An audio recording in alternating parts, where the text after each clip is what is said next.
আসসালামু আলাইকুম সুপ্রিয় শিক্ষার্থীবৃন্দ, আশা করি সকলে ভালো আছো। আমাদের আজকের অনলাইন ক্লাসে তোমাদের সবাইকে স্বাগত জানাচ্ছি। আমি মাহমুদা শারমিন। আমাদের আজকের ক্লাসের বিষয় মাইটোকন্ড্রিয়া। মাইটোকন্ড্রিয়া শব্দটি গ্রিক শব্দ মাইটোস অর্থ সুতা এবং কন্ড্রিয়ন অর্থ দানা, এই দুটি শব্দ থেকে আগত। সবাত শ্বসনিক জীবকোষের সাইটোপ্লাজমে বিদ্যমান যে সকল অঙ্গাণু দ্বিস্তর পর্দাযুক্ত এবং শ্বসন প্রক্রিয়ায় বিশেষ ভূমিকা পালন করে তাকে মাইটোকন্ড্রিয়ন বা বহুবচনে মাইটোকন্ড্রিয়া বলে। এই অঙ্গাণু যেহেতু কোষের শক্তি উৎপাদনের সাথে জড়িত, তাই একে পাওয়ার হাউস অফ সেল বা বায়োলজিক্যাল পাওয়ার হাউস বলা হয়। আদিকোষী সকল জীবে মাইটোকন্ড্রিয়া অনুপস্থিত। অন্যদিকে উদ্ভিদ ও প্রাণীসহ প্রকৃতকোষী সকল জীবে মাইটোকন্ড্রিয়া উপস্থিত। কলিকার নামক বিজ্ঞানী 1850 সালে এমন অঙ্গাণুর উপস্থিতি লক্ষ্য করলেও ব্যান্ডা 1898 সালে এদের নামকরণ করেন। বিজ্ঞানী অলম্যান 1890 সালে মাইটোকন্ড্রিয়াকে বায়োপ্লাস্ট নামে অভিহিত করেন। আধুনিক গবেষণায় ধারণায় মাইটোকন্ড্রিয়া কোনো কোষীয় অঙ্গাণু নয়, বরং পৃথক জীব, কারণ এদের পৃথক জেনেটিক কোড আছে এবং অতীত কিছু ব্যাকটেরিয়া কিছু পরিবর্তিত হয়েছে যা কোষের ভেতরে আন্তঃমিথজীবী হিসেবে অবস্থান করে। কোষ বিভাজনের সময় মাইটোকন্ড্রিয়া নিজেরা বিভাজিত হয়ে সংখ্যা বৃদ্ধি ঘটায়। মাইটোকন্ড্রিয়া আকৃতি সাধারণত দণ্ডাকার, সূত্রাকার, দানাদার, গোলাকার, সর্পিলাকার, তারকাকার ইত্যাদি আকৃতির হতে পারে। যদিও প্রজাতির উপর নির্ভর করে এদের আকার আকৃতি পার্থক্য থাকে, তারপরেও একই জীবকোষে বিভিন্ন অঙ্গে অবস্থিত মাইটোকন্ড্রিয়ার মধ্যেও আকার আকৃতিতে পার্থক্য দেখা যায়। আয়তন: প্রতিটি মাইটোকন্ড্রিয়ার দৈর্ঘ্য সাধারণত 0.3 মাইক্রন হতে 40 মাইক্রন পর্যন্ত হয়, তবে সূত্রাকার মাইটোকন্ড্রিয়ার দৈর্ঘ্য 40 থেকে 70 মাইক্রন পর্যন্ত হতে পারে। বৃত্তাকার মাইটোকন্ড্রিয়ার ব্যাস সাধারণত 0.2 হতে 2 মাইক্রনের মধ্যে থাকে। সংখ্যা: কোষের সক্রিয়তা এবং শারীরবৃত্তীয় কাজের উপরই প্রতি কোষে এদের সংখ্যা নির্ভর করে। স্বাভাবিকভাবে উচ্চ শ্রেণীর উদ্ভিদ কোষে এদের সংখ্যা 100 থেকে 2000 পর্যন্ত হয়। প্রাণীর যকৃৎ কোষে সহস্রাধিক মাইটোকন্ড্রিয়া থাকে। যে কোনো কোষে বার্ধক্য প্রাপ্তির সাথে সাথে এদের সংখ্যা হ্রাস পেতে থাকে। এখন আমরা মাইটোকন্ড্রিয়ার গঠন বর্ণনা সম্পর্কে জানব। মাইটোকন্ড্রিয়া কতগুলো অংশ নিয়ে গঠিত। এখন আমরা মাইটোকন্ড্রিয়ার অংশগুলোর বিবরণ বিশদভাবে আলোচনা করব। পর্দা: প্রতিটি মাইটোকন্ড্রিয়া দুটি স্বতন্ত্র পর্দা দিয়ে আবৃত থাকে। প্রতিটি পর্দা লিপিড ও প্রোটিন দিয়ে তৈরি। দুটি পর্দার মাঝে 6 থেকে 8 ন্যানোমিটার ফাঁকা স্থান থাকে। বাইরের পর্দাটি খাঁজবিহীন এবং মূলত ভেতরের অংশকে সুরক্ষা দেয়।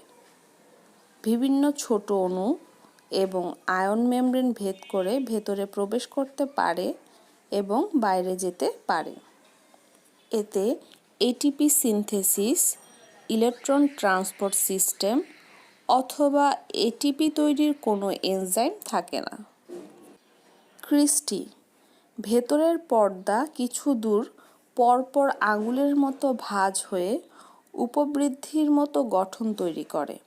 এমন গঠনকে ক্রিস্টা বহুবচনে ক্রিস্টি বলে। ক্রিস্টিগুলো সাধারণত অনুপ্রস্থ বরাবর সাজানো থাকে। ক্রিস্টির মধ্যবর্তী ফাঁকা স্থানে আন্তঃক্রিস্টি বা ফাঁকা স্থান বলে, যা বহিঃপ্রকোষ্ঠের সাথে সংযুক্ত। প্রকোষ্ঠ দুটি পর্দার মাঝে অবস্থিত ফাঁকা স্থানকে বহিঃপ্রকোষ্ঠ বলে। এতে কোএনজাইমের সমৃদ্ধ তরল পদার্থ দ্বারা পূর্ণ থাকে। আবার শুধুমাত্র অন্তঃপর্দা বেষ্টিত ভেতরের গহ্বরকে আন্তঃপ্রকোষ্ঠ বলে।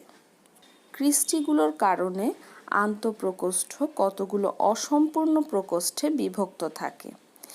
এই প্রকোষ্ঠ জেলির মতো ঘন সমসত্ব পদার্থ মাতৃকা দ্বারা পূর্ণ থাকে। এটিপি সিনথেসিস ও ইলেকট্রন ট্রান্সপোর্ট সিস্টেম।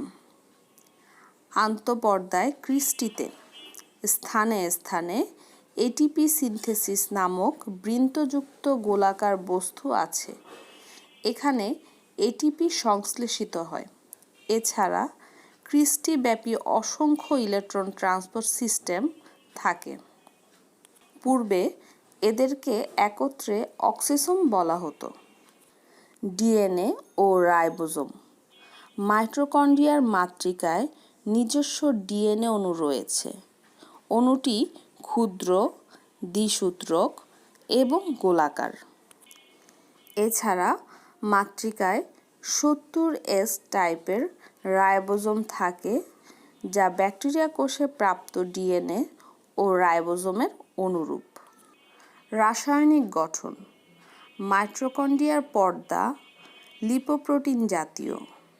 এতে 65% প্রোটিন, 20-30% লিপিড, 0.5% আরএনএ এবং সামান্য ডিএনএ থাকে।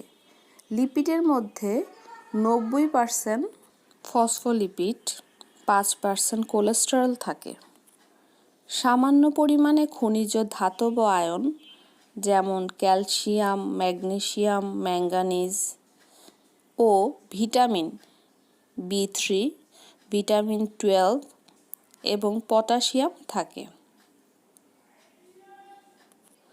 মাইটোকন্ড্রিয়াতে প্রায় 100 প্রকার এনজাইম ও কোএনজাইমের উপস্থিতি জানা যায়। এই এনজাইমগুলো বহিঃপর্দা, বহিঃপ্রকোষ্ঠ এবং অন্তঃপর্দায় অবস্থান করে। মাতৃকায় বিভিন্ন প্রকার এনজাইম, কোএনজাইম ও বিভিন্ন নিউক্লিওটাইড থাকে। এন্ডোসিম্বায়ন্ট। সুকেন্দ্রিক কোষে যে ক্লোরোপ্লাস্ট ও মাইটোকন্ড্রিয়া বিদ্যমান তাদেরকে কোষের এন্ডোসিম্বায়ন্ট হিসেবে গণ্য করা হয়ে থাকে। প্রচলিত রয়েছে যে এই সকল অঙ্গাণুর উপস্থিতি হয়েছে সুকেন্দ্রিক কোষ থেকে। এন্ডোফেগোসাইটোসিস প্রক্রিয়ায় ভ্রূণকৃত কিছু ব্যাকটেরিয়া দ্বারা বিবর্তিত হওয়ার মাধ্যমে। এখন আমরা মাইটোকন্ড্রিয়ার কাজ সম্পর্কে আলোচনা করব। গ্লাইকোলাইসিস ছাড়া শ্বসনের অপর ধাপকে মাইটোকন্ড্রিয়াতেই সম্পূর্ণ হয়, যেমন পাইরুভিক অ্যাসিড সক্রিয়করণ, কেবল চক্র ও অক্সিডেটিভ ফসফোরাইলেশন। শ্বসন সংশ্লিষ্ট সকল প্রকার এনজাইম এখানে বিন্যস্ত থাকে। শ্বসনের ফলে সৃষ্ট এটিপি এখানে সঞ্চিত থাকে। যেখানে শক্তির চাহিদা বেশি সেখানে মাইটোকন্ড্রিয়া জড়ো হয়ে এটিপি ত্যাগ করে। লিপিড সংশ্লেষণের সকল এনজাইম এখানে থাকে। কিছু ডিএনএ, আরএনএ এবং প্রোটিন উৎপাদন করে থাকে। এছাড়া মাইটোকন্ড্রিয়া ক্যালসিয়াম, পটাশিয়াম